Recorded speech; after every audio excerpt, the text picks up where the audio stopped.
Hi, everyone. Welcome to Beacons of Balance. I'm Arlene. This is Linda. And this is our wonderful guest speaker, Dr. Debra King. And we're here today. We're going to carry on talking about near-death experience. I want to welcome everybody to the show. Thank you for taking your time to listen to us, hear us, see us, whichever way you're getting us. We appreciate it. So, Dr. Debra King has been a healthcare professional for over 40 years. She, as an RN and a psychotherapist, Deb has her MS in nursing and her PhD in clinical psychology. She was raised a Catholic, like me. She's recovered.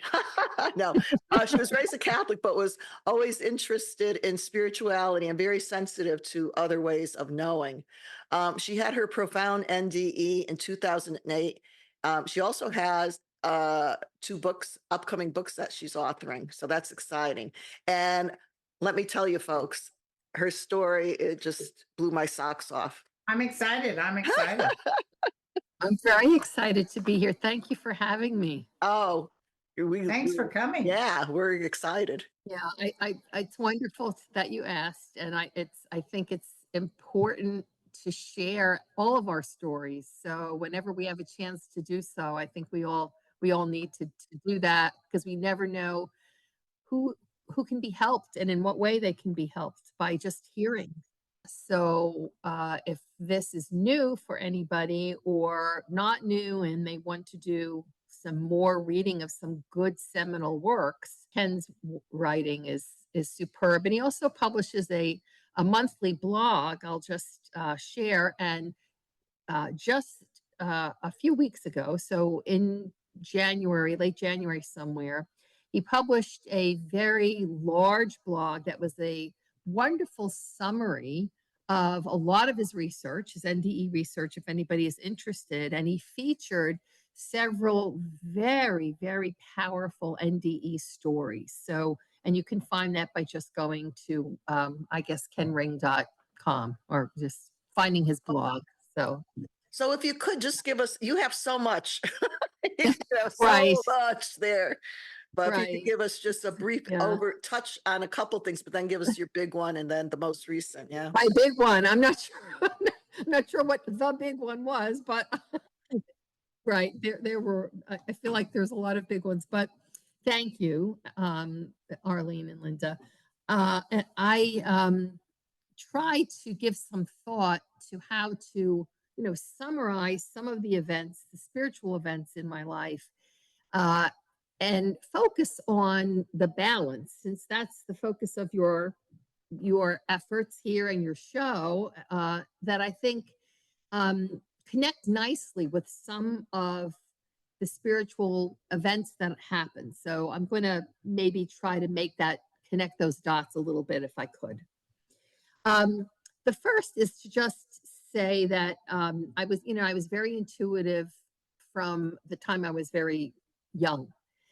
And although I did not understand what the gift of intuition was, or, the clairaudience, clairsentience, feeling something that was off, what I knew was that when something would come over me that I couldn't perceive with my senses, my human senses, it was a feeling off balance, right? It was a feeling that something was about to happen, or I was in danger. So balance immediately connects for me with the gifts of intuition and other ways of knowing, because I think these are ways that our soul lets us know what we need to know when something is not going right. First of those events I'll just share quickly, because I think it's something that's on our minds as parents and grandparents, certainly now in today's world more than ever. I was about 7.5 years old, was walking home from the store, which we did all the time at that time, bringing milk home for my mom, and a car stopped. And now in my adult mind, thinking about it, I'm horrified, right? But I was young, and we were taught, okay, if an adult speaks to you, you answer them, you're respectful, right? You never ignore them. And it was a man, and he was in the car, and he stopped the car, and he leaned over and rolled the window down, no electric windows, and said, hey, little girl, can you please come here and tell me how to get to the RKO Keith's, which was a local movie theater where we grew up, and I grew up in Queens, New York. And I, for a second, thought, well, now that's strange. I'm a little kid. I don't drive a car. The truth is, I happen to know exactly where the movie theater was because I took ballet lessons right next to the movie theater. And I knew how to get there by public transportation. So I thought, well, gee, if I tell him the bus route, he'll be able to find it. And the bus route was very easy. That was all in my mind, like in a split second. I'll just tell him how the bus goes and he'll find it. And I started kind of talking loudly because I was maybe, I don't know, 2 car lengths away from his car. I don't know how many feet. And he said to me, you have to come closer to the car. I can't hear you. And at that moment, something came over me. Well, I'm now yelling. Like got this little voice, but I'm yelling. And his engine was running, but I knew he could hear me. And when he said that, I took one step towards the car, and I thought I saw a flash of another person who I believe now was probably crouching down next to him in the front seat, and they were probably going to abduct me. And when I took that next step and I saw, now whether I visually saw that with my eyes or whether I just sensed it, I can't tell you. All I know is at that moment, it was, all the alarms were going off. And again, it's not like there was any objective evidence that said to me, you're in trouble. I just knew it. And I went to take a step back, and he was like, I told you, got annoyed. Come closer. I can't hear you. And at that point, I felt what I thought was one of my neighbors for sure. This was midday, like at the scruff of my neck, like a mother cat would kind of pick up a kitten at the scruff of the neck. That's what I felt. And I turned around immediately, relieved, expecting to see one of my neighbors because I felt I was in trouble and I wanted to get away from this guy. There was nobody there. Nobody there. And I took off running, and he followed me all the way to my house. And then what you So did? that was my first encounter with really a worldview altering, Did you tell your mom? I told my mom. What happened, he pulled up to the house. I ran up the steps. For some reason, my mother had the door locked. It was midday. We didn't lock our doors at that time. And I ran in and told her. And when she came to the door, he gunned it on the gas and screeched, really literally left rubber marks onto the Whitestone Expressway. We lived right on the Whitestone Expressway. So if you were going to abduct a child, that road would have been the ideal place to do it because he could have been on that expressway in a flash and over the bridge and nobody would have known. Oh, I know. Did you guys report it to the police, or was that not done? She did not. She locked the door. She said, don't go out anymore. Let's just stay in the house. She didn't report it to the police. But I also believe at that time, it was really hard for us to imagine that these things happen to children. Oh, I can imagine. Yeah. Right. Now I wouldn't give it a second thought. I would call the police immediately. I think it was just a different time. And she might have thought, oh, well, she's overreacting, but she saw the car and she heard him. And she said, well, who is that? And I said, I have no idea. So she knew, that you must have been shook up. Yeah, it's a great example of our inner knowing. And I always say as children, I think children, we do have that extra sense and that gift, because I know I've had experiences when I was little too to be told to warn, not to do this or whatever, but you have that gut, right, Linda? You have that gut instinct of kids, I think, know. They're not dumb. We're given the protection, and that may it be our angel that came in with us when we were born. Our helper that's with us all the way through until we leave here. And let me just add to the one important point that you're making, Arlene, because I think at that time, especially, we were taught not to listen to those things, right? Oh, No, yeah. don't talk about them. That was, children should be seen and not heard. Yeah, that's Whatever, right. don't Yeah. talk Yep. crazy. And Yeah. so I think it's so important for us to cultivate that with our children, which Yes. is actually one of the purposes of my children's storybook, a picture book, because I think it's so important that kids learn to honor that knowing. And And- parents need to be aware, and this is I just want to make this point Yes. that are listening that have little ones. If they have these experiences, if they're seeing whatever, don't push it away. Yes. Bring it forward and kind of talk about it more to keep it fresh in their mind. Absolutely. Because they Yes. lose it. They lose Yes, it. they do. They get And jaded by they'll- the world and all the things, and they forget about it. Absolutely. And if- Yeah, that if guy we was don't- out to kidnap you. I believe, it took me several years to put that together. And now when I think about it, it's just so clear to me what was happening. Of course, I didn't know it then. I just knew it wasn't good. But I share that story with my grandchildren, especially the two girls, not to frighten them, but to let them know Be that aware. yes, and to Be let aware. them know that they have to follow their own sense of if they don't feel good about something, no matter what an adult is telling them, they need to follow that. So, so if I hit the fast forward button, that was just kind of to illustrate there were more experiences like that in my life that really led me to become more acquainted with my intuitive gifts and learn more about them. One was I was in a near fatal car accident at age 17, and I had what I know now was an out of body experience. I had no idea what it was then. But I quickly left my body, saw myself in the accident scene, returned to my body, told nobody about it, and just tried to process that. That was like my own, I thought perhaps it was a dream. I dreamed it, who knows what happened. I entered nursing school right after high school and became, within the first 2 years of being out, an ICU nurse. And I had an experience one night on evening shift where, now this was 1977. So it was right about the time that Raymond Moody's first seminal work came out. I had not read it yet. I did not know it existed. I did not know anything about these phenomena.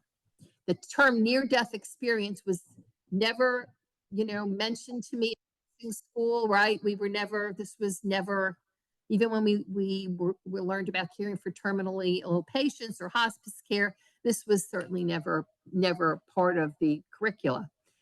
And he had a full cardiac arrest, and after his cardiac arrest, did not regain consciousness, which was always our fear.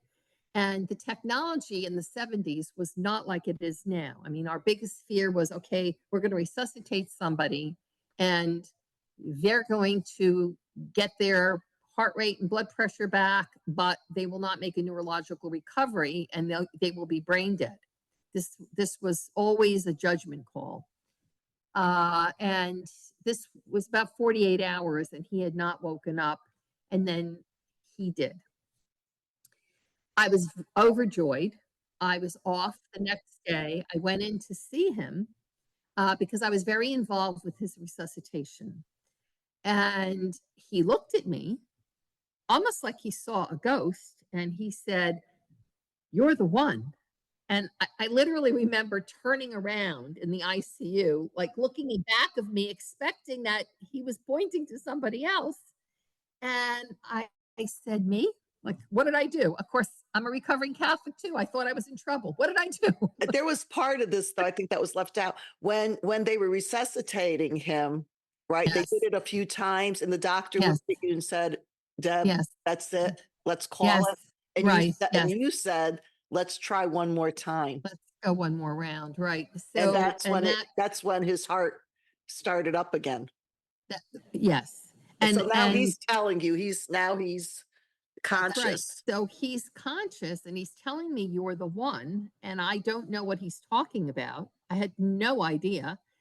And then he proceeded to tell me exactly what you just relayed, which was how I was going to bring it in. He said, I watched the entire resuscitation from up there. And he pointed to the corner of the ICU room where the cardiac monitors were. And I'm looking up as if I'm good. I don't know what I'm going to see. I'm like, up there. And he goes, yes, I watched the whole thing. They were pounding on my chest. They were shocking me. They were giving me drugs and they wanted to stop.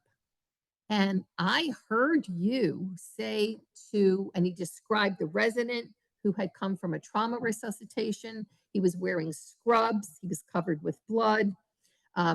He described the anesthesiologist. We couldn't get his endotracheal tube in. Every detail that nobody would have known unless they were in that room. He was in the room, but he was in a full cardiac arrest. And he said he wanted to stop. He asked you to call for the time of death. And I heard you say, can we just go one more round?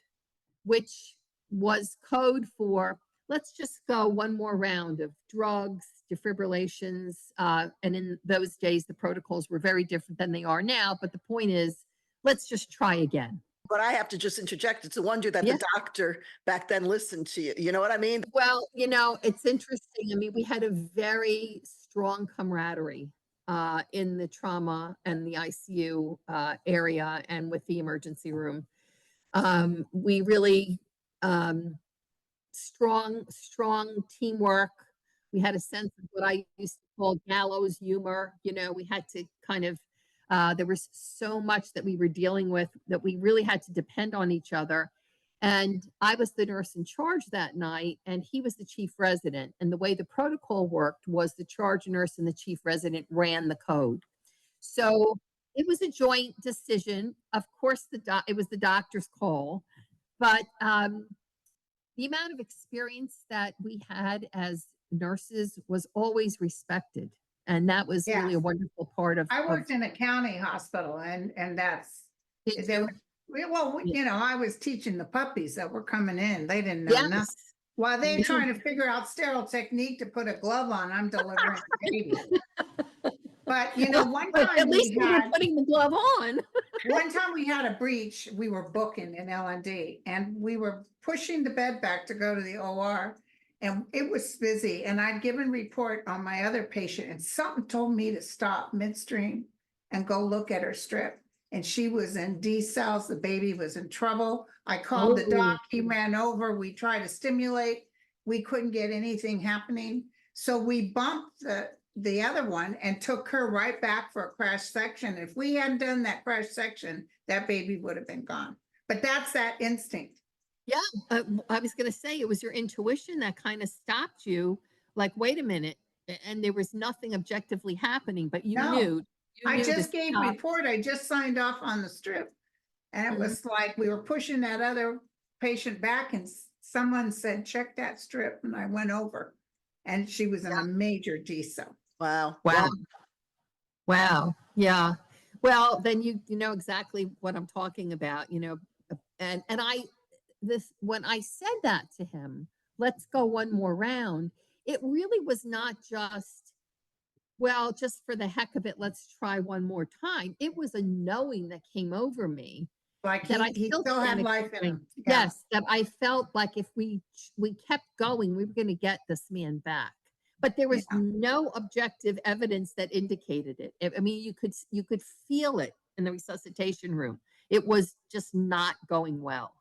And so he kind of looked at me like, okay, Deb, and everybody was literally shocked when we got him back.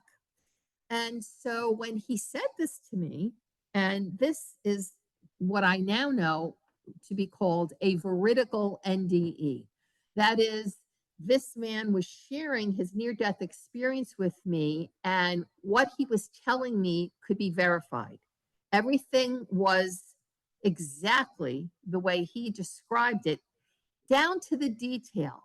For Oh, yeah. example, I in the 70s had very, very long hair, right? We all had this long flowing hair probably, right? And I used to put it up uh, on top of my head when I was, working. This was even before scrubs, so we were still wearing white nursing uniforms at that time. And And our he, stockings right, exactly. and garter belt. Oh my God. And occasionally a cap, occasionally a cap. Yeah, yeah. And he said to me, you look so tired, nurse. You were standing there and you looked like you were just, and it was the end of a very long shift. I had worked over. And he said, your hair was falling down, and I put it up in a clip, and he said, I was looking at you. You looked so tired. Your hair was falling down. And I'm thinking, how is this possible? Now, I knew from my experience with my father in the car accident that I knew that being out of one's body was possible, right? So in that moment, I'm saying, okay, I was up there. I was watching a car accident. So I believe every word you're saying, but I was not aware of the conversations that were happening on the ground. I just saw my body and saw the car wreck. He was telling me every single thing that had gone on. And then he looked at me and he said, thank you, nurse. Thank you for not letting them give up. And in that moment, talk about intuition. In that moment, you ever have one of those life-changing, paradigm shifting moments where something happens and you're like, this changes everything. Exactly. That's what that was like. That It was like, changes your thinking of what we were taught and everything. It's just out the window. exactly. And how does Exactly. one reconcile, like you're saying, what you were taught with how that happened, with my own experience of, well, yeah, I was out of my body once, so I believe him, but how the heck did he hear this? And thank God I did that. Thank God I listened to that voice, because he was meant to be alive. This is his story was not meant to end. So that was an event that I kept in my pocket in my professional life. I did not feel comfortable sharing that with colleagues, speaking with anybody about it. But I, at some point, then became acquainted with the work of Raymond Moody. Yeah. And felt very validated when I started reading that. Still wouldn't talk about it because it was not mainstream. It was still fringy, Yeah. Yep. And in healthcare, I will say it's more accepted, but it's still fringy right here in 2024, which is one of the things we really need to work to change. Yes. Right. So fast forward to 2008. So long career in nursing. At this point, I had gone back to school, got my doctorate, was working in private practice as a psychotherapist. And 2008, I'm sure people will remember, was just the year of the financial crisis internationally. It was a stressful year. Banks were in trouble, closing left and right. My husband was working as a bank regulator and was heavily involved with the financial crisis under tremendous stress, and was traveling around the country with, working with banks that were in trouble. He was gone a lot. Between the two of us, we were raising 4 children, the youngest of whom was autistic. He was coming apart at the seams because life was so out of balance that for an autistic young person, that's particularly stressful. His father was gone a lot. My own father was dying of cancer, and he and I were extremely close. And so I personally was caring for my father, trying to care for my youngest bonus son with the autism, our three other children, trying to keep body and soul together, and went for a physical. And this is another such an important thing to embrace. Blood work, everything, EKG, everything was normal. And I remember the doctor saying to me, who I knew for quite a while, all your numbers check out. This is all encouraging, but you just don't look well. He said, you just need to take better care of yourself, which was not something I was doing. So I believe the event that I had was a complete energetic depletion. And I'll talk about that in a minute. So Let me just interject, as they say, if we don't take care of self in honor, you know what I mean? Because we think we're all and then some when we're doing these things, when we're different hats, right? We have to, especially as women, we have to be everything for everyone. You are a mother, you are working, your children, your father. So you have to be it all, but we have to take care of self, because if we don't, this is when spirit will say, okay, so you don't want, you're not acknowledging. Well, guess what? That's exactly right. I'm sorry. Then go on. Okay. No, that's exactly what happened, in my opinion, because to this day, there really is no definitive cause for what I had, which was a full cardiac arrest. I did not have a heart attack. I have no plumbing problems. There's nothing wrong with my coronary arteries. I have no blockages. I literally, like somebody just pulled the plug. How old were you then? I was 54. And I was heavily grieving, which is another really important point. I mean, grief is such hard work, and it's so soul tapping. It's so, especially for my father, who he had died 6 months prior to that. So he died in June of 2008. And it was around the holidays. So another trigger point. First holiday without my father. My husband's running around the country. My youngest bonus son is coming apart at the seams. My other three kids are, they're older, but they're like, what's going on? It was really, balance was not anywhere on the landscape. And I thought, you know what? It was a couple days before Christmas, and I thought, I want to be close to my father.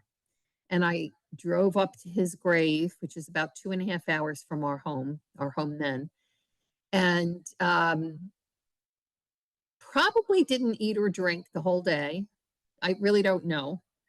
Just wanted to get up there and get back before it got dark, which I did. I pulled in the driveway. My husband looked at me and he said, "Oh, I'm so glad you're home. It was getting dark." And I was worried because both of my parents are buried up in the very mountainous region in Pennsylvania. And he said, "You don't look good. I think you should go to bed early." Now, for him, this was his intuitive turning point. Because my usual response would be, "Well, yeah, thank you for thinking about me, but you know what? You're diabetic, so let's check your blood sugar and let's make sure the kids have something to eat," and whatever the list was for that evening. But I didn't do that. He said I almost robotically put my purse down, hung up my coat, and started walking up the steps. And it flipped him out a little bit. And he followed me up like a little puppy dog. And I said, "What are you doing here?" And he said, "Deb, I've been trying to get you to go to bed early and take care of yourself for many years. You really don't ever listen to me." He said, "And you didn't even question it." He said, "So you're freaking me out a little bit. Is it okay if I just hang around with you?" Now, if he would not have followed that intuition, I would not be having this interview with you. Oh, yeah. Because within about 20 minutes after that was spoken to me, I was in a full cardiac arrest. And he witnessed it? And what? He witnessed it. And he witnessed it. And you'll appreciate this, Linda. So he has a cardiac history. My father had a cardiac history before he passed in June of that year. I had no cardiac history except for a mitral valve prolapse, which was just something that was monitored and was never considered to be a big deal. But because of my father and my husband, everybody in my house learned CPR. Now, if they weren't certified in school, because some of the high schools did it, I taught them CPR, and I taught my husband CPR using an American Heart Association video, sitting at our computer, just like we're doing now, watching a hands only, a CPR video. And never in my wildest dreams did I ever think that he was going to use. I thought if my father goes down, he'll know what to do. Do you think I ever thought in my wildest dreams he would be using that to resuscitate me? Isn't that something? Never. If you would have told me that, I would have laughed. And it was a very bad, what looked like was going to be a very bad outcome. I had multiple recurrent arrests by the time the team got there, and the advanced life support team, who went above and beyond. In transport, I had recurrent arrests. By the time I got to the ER, I was having decerebrate posturing. And so if anybody is familiar with what that is, it certainly is, at least at that time, and still to this day, is not considered to be a great prognostic sign. Not at all. Right? It's a sign of what is usually permanent brain damage. The brain is so insulted by lack of oxygen at that point that it's an abnormal posturing that the individual is having. And when the team saw that, they said to my husband, listen, this is not good. Good. There's one thing we can try. It's a very new procedure, but we really have nothing to lose. And it was something called therapeutic hypothermia. Yes, I've been hearing about that. Right, where the body temperature is lowered. And he said, well, listen, if there's nothing to lose, do it. So I was in a coma. I was given this treatment, which saved my life and my brain with the intercession of God in my belief system. And it was a good team. God worked through Western medicine. And I had a profound near-death experience sometime during the coma. I can't tell you when it began. It could have begun the second I lost my pulse, or sometime when I really don't know, because there was no connection to that, from that experience to what was happening while Debbie was back down on earth and laying in the ICU. And the features of my experience, which are very similar to many other near-death experiences, were an immediate knowing that I was out of my body. And this will probably make you laugh a little bit, especially Linda, with your nursing background. What does a good nurse do when you're not sure what's happening? You do an assessment. So the first part of the experience was I was in this profound blackness, not a tunnel, I didn't have a sensation of a tunnel, but just a blackness with no margins. But I wasn't frightened by it. And I looked around, saw nothing, and immediately thought, oh my God, I think I'm dead. But it didn't frighten me. In fact, the thought was, wow, I think I'm dead. Like, almost like, how cool, like, what an adventure. There was no fear, zero fear throughout the entire experience.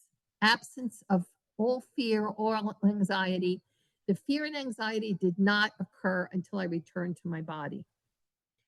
And so what did I do? I thought, okay, well, I have to check this out.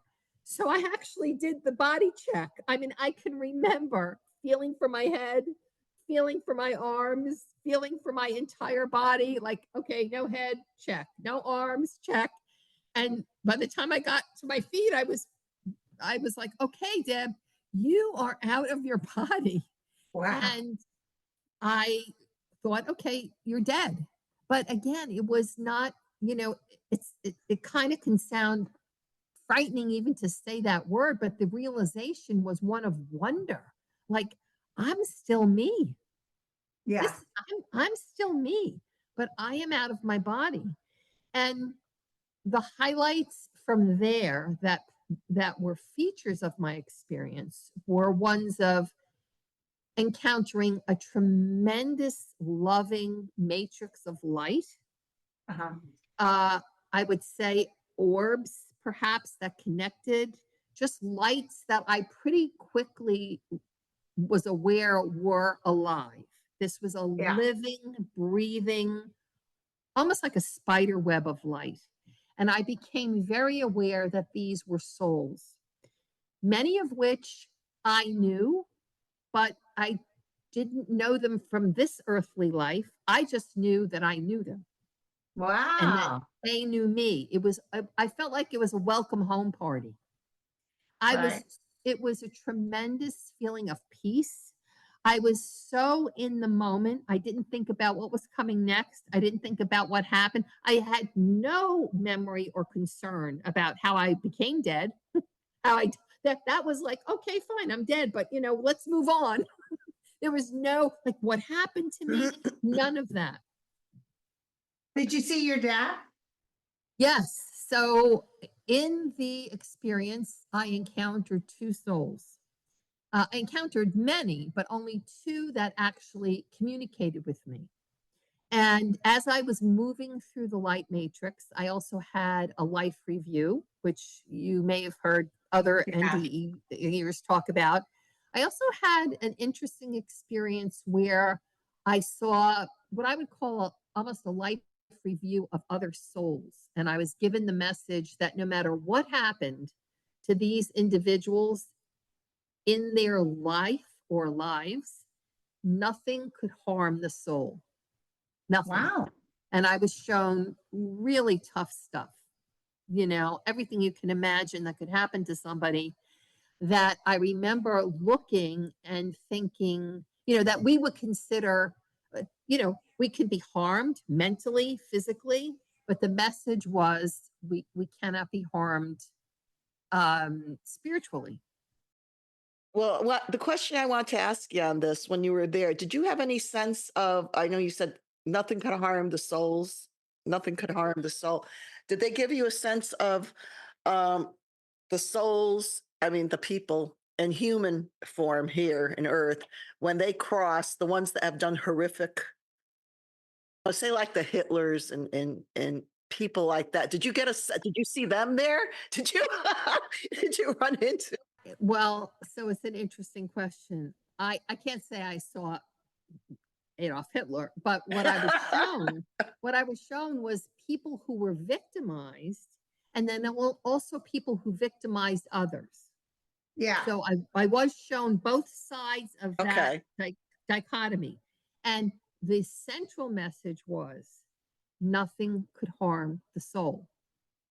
And back in my humanness, in my human worldview, especially as a healthcare professional, that's hard to wrap the brain around because Right. there was complete balance, if you will, in that showing. That was the message was nothing can harm the soul. And in the years since that experience, I've done a lot of reading and research on pre-birth planning and soul contracts and the messages that our souls um, are given and the choices that our souls make before we incarnate. And so there must be some connection there. But that was definitely given that message.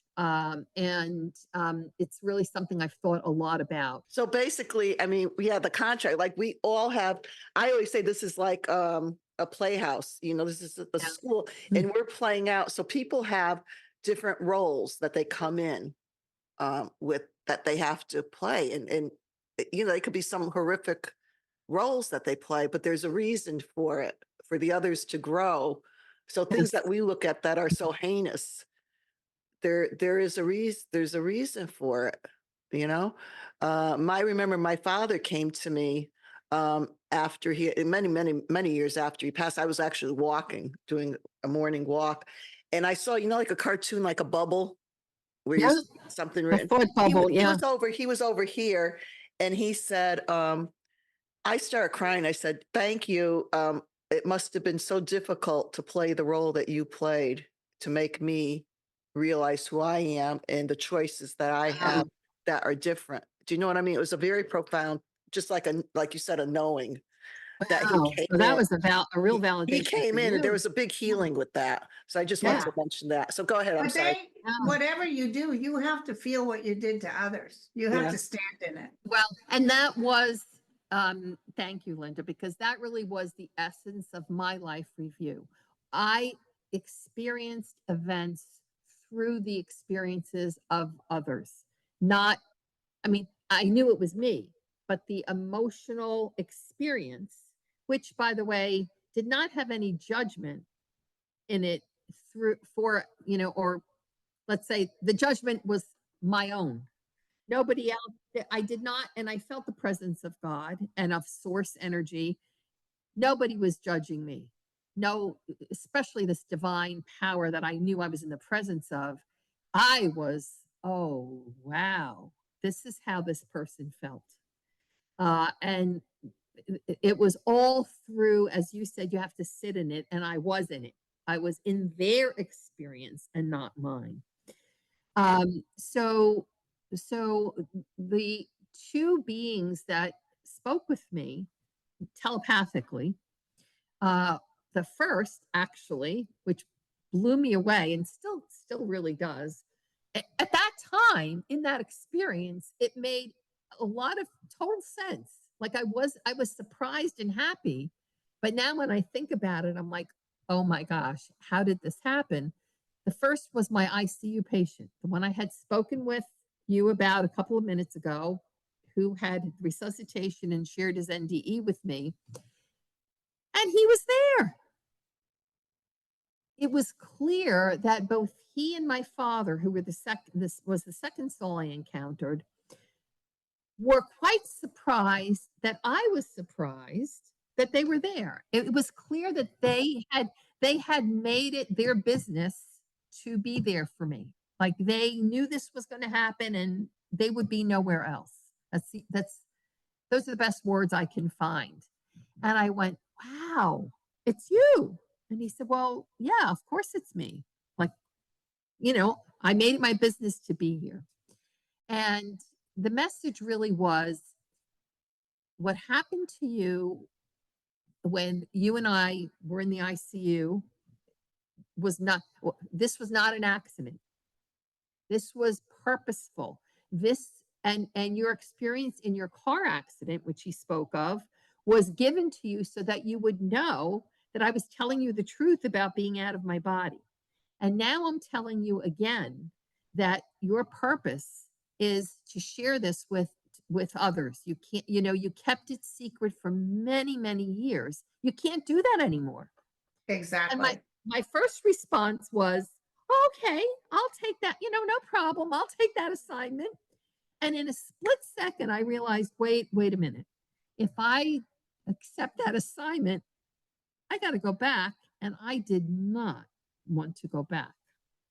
And this is where I think the issue of soul planning comes in, because I said to him, well, something to the effect of, well, can't you give that assignment to somebody else? Or, maybe somebody else can share it. Or it was a protest, some sort of a kind of a light protest.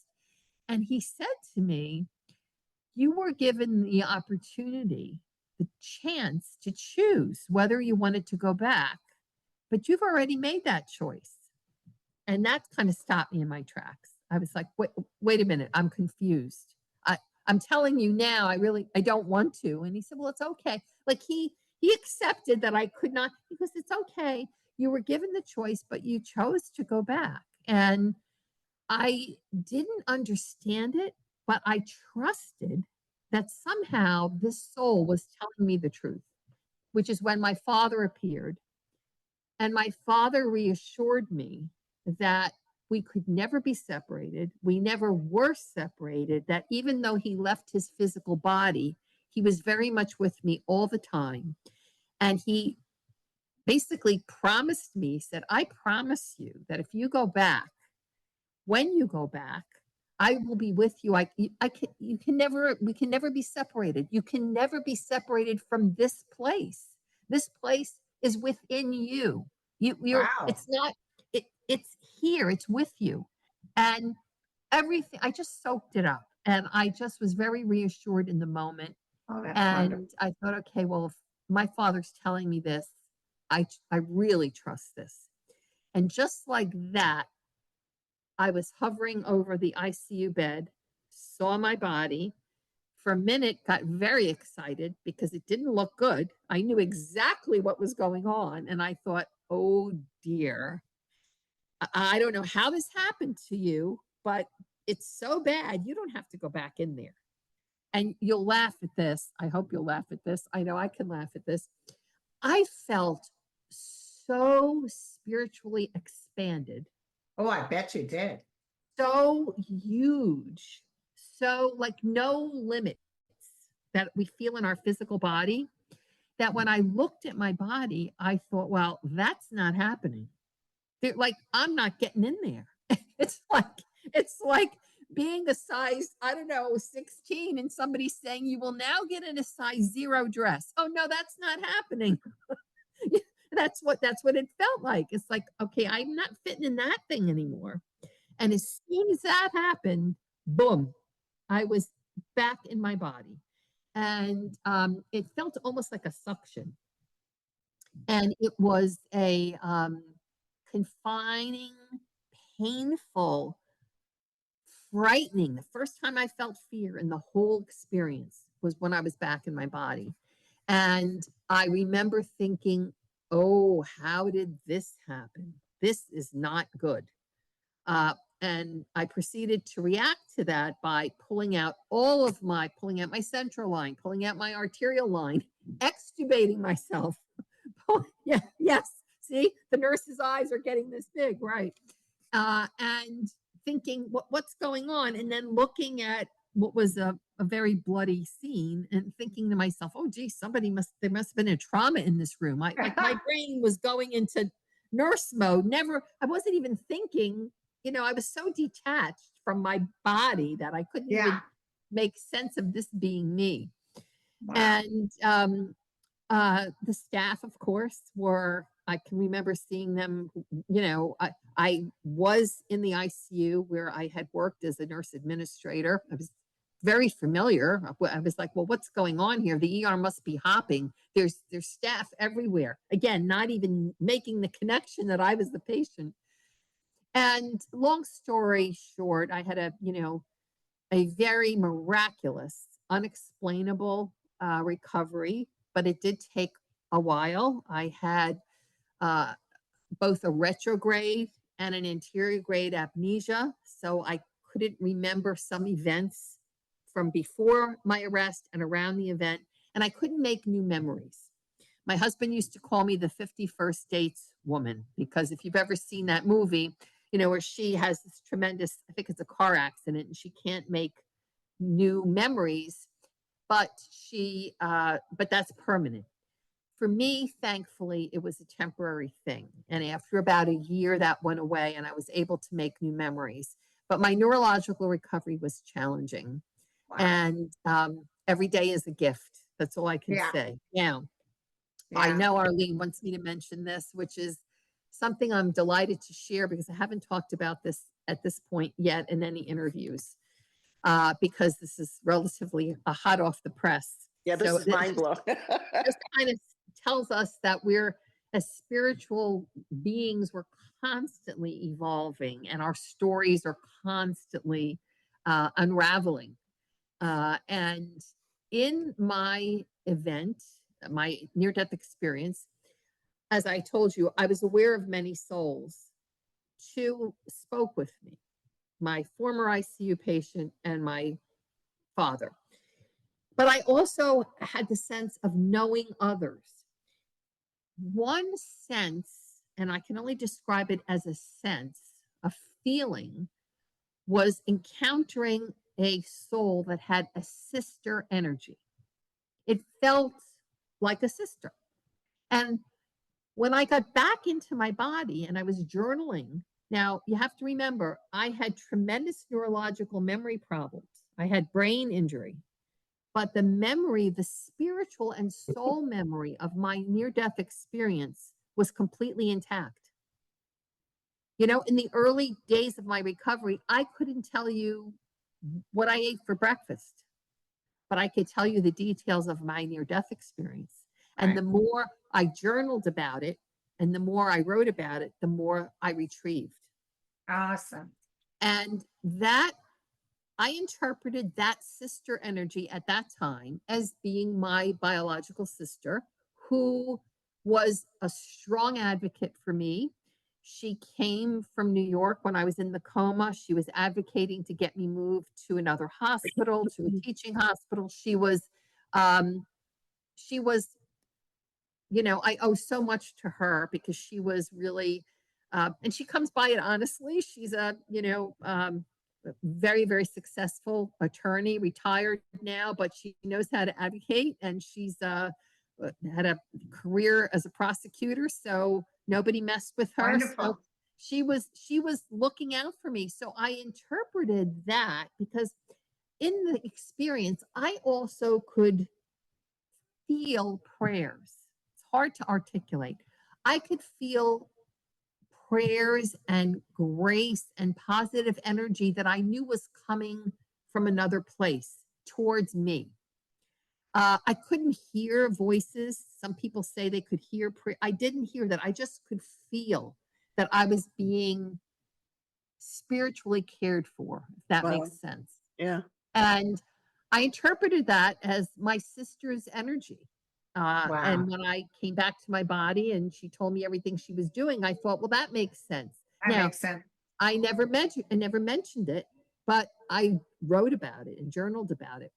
Hit the fast forward button, 14 years, right? Because this December was 15 years since my cardiac arrest. And this happened last year.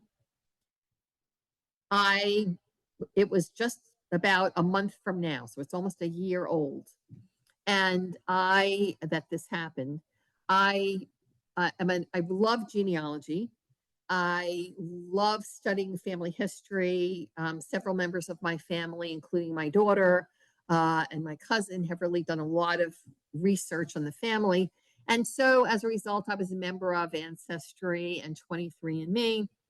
And I received an email, which was not uncommon. When you enter these databases, if somebody who is related to you enters and they're new, you'll get a notification that'll say, you have a new DNA relative. So this was nothing new. Usually they're distant cousins. Sometimes they're first cousins that I know of that just kind of got a gift from somebody and they put their sample in, or they just decided to join. And this one said, you have a new DNA relative. And I just thought I would check it out and expect to see it was a fourth or fifth cousin or somebody that I knew. This one was very different. This notification said, you have a new DNA relative who is, and it was something to the effect of there's a close DNA relative. And when you search through the database, you can set a filter that the filter will search by degree of how close you are in relation. So I opened it up, and what do I see? I see a notification from the system and a personal email, okay, that was sent to me through the system, because now the person does not know your private email address. They don't know who you are, where you are. They can just send you a message, a personal message through the system. And she said, I hope you're sitting down for this. I don't quite know what to make of this, but I have just found out that I am your biological half sister. Now, my human was shocked. On a spiritual level, my immediate response was, there you are. Yeah. That was my immediate response. And I had told my full sister, my biological sister, afterwards that I had had a premonition of this. But I really didn't tell her that the premonition was during my NDE. Right, right. And afterwards, in meditation, I actually saw a vision of a genogram.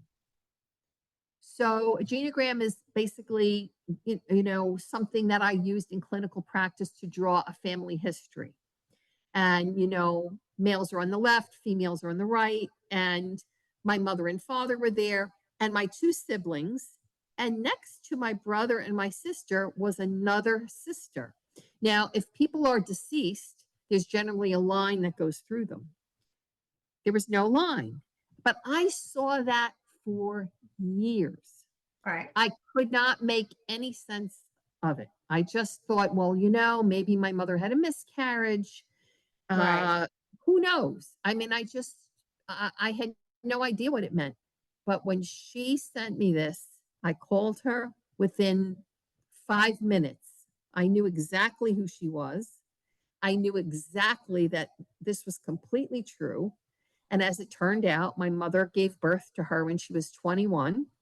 She gave her up for adoption and never told anybody, as far as we can tell. Maybe one of her sisters. Right. She's from a very large family. And the reason I commented at the beginning of the interview, Linda, when you said I have a sister who likes to be called Debra, is because her name is also Debra Ann, Debra. which is my name. Yeah. So my mother, if she was involved in naming her, which I believe she was, because from what we can piece together, it was a private adoption. She wanted to remember her daughter. And so when I was born, she gave me that same name. Maybe the same name. Yeah. Yeah. And so it's been a year of, researching and getting the records from Albany, because she was born in Albany. And up until a few years ago, these records were sealed. Right. Exactly. But there's been law changes in certain states. New York has been one of them. And she and I met. We met this summer. She's 7 years older than me. She looks actually more like my biological mother than I do. Oh, wow. So it was an amazing story. And, we hear so much of it now with all the ancestry and everything we're hearing, but nobody ever thinks it's going to happen to you when you're sitting at your kitchen table, drinking a cup of tea, and all of a sudden an email pops in and, oh, hello. So again, that imbalance between the human, like, what the heck is this? But the soul saying, oh, there she is.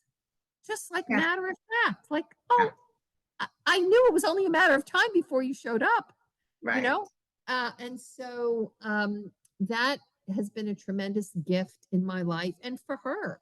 Both of her adopted parents have transitioned, and she grew up for her whole life trying to find her biological family, could not because the records were sealed, and only put her sample in 23andMe because her children wanted to find out about medical vulnerabilities. They said, Mom, you're getting older. You were adopted. We want to know about what medical things we should look out for. Right. So after it came back, she looked at the medical things. She wasn't surprised. Okay, I'm diabetic. I've had, orthopedic issues. Nothing surprised me. Here's the account. Have a ball. Look at the results.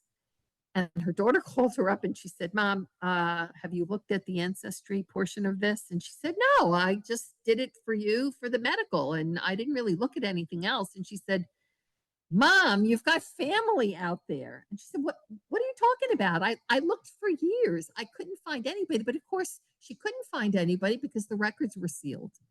Right. So It shows you how that's the beautiful part of all this technology that we have out there now that's, joining us together and stuff. So Right. Yeah. what a story. I mean, we could go on and on with you because you could, talk.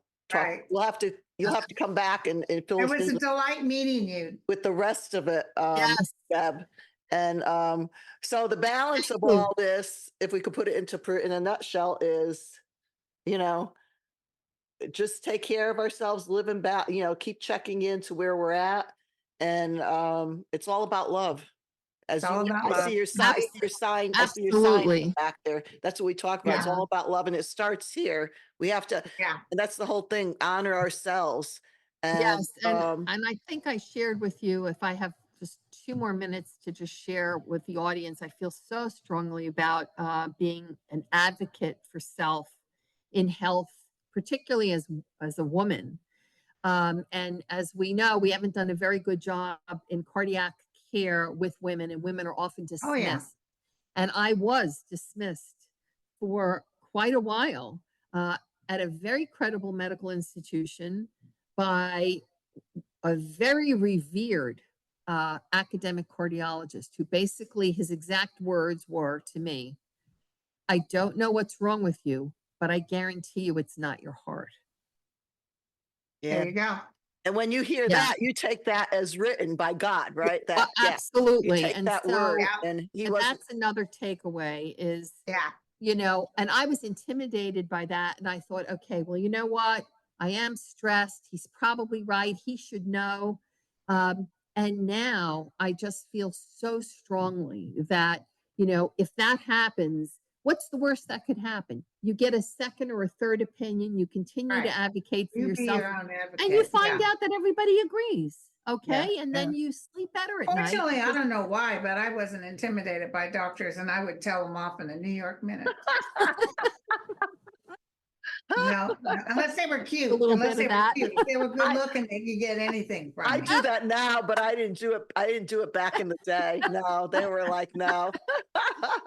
Thank you so much for Thank sharing. You're quite you so much. welcome. Being with us. Continue the great work that you're doing. And Thank you, you. we're like Thank all you so connected. much. Everybody, of thank luck. you for being with us. Thank you for seeing, listening, hearing, seeing, and subscribe, spread the word. We'll continue with this, new things coming up. And Linda, what do you want to say? Be the change you want to see. Yes, and from our hearts to yours, always Absolutely. total love, light, balance, and peace. If we have peace, you have inner peace, you have it all.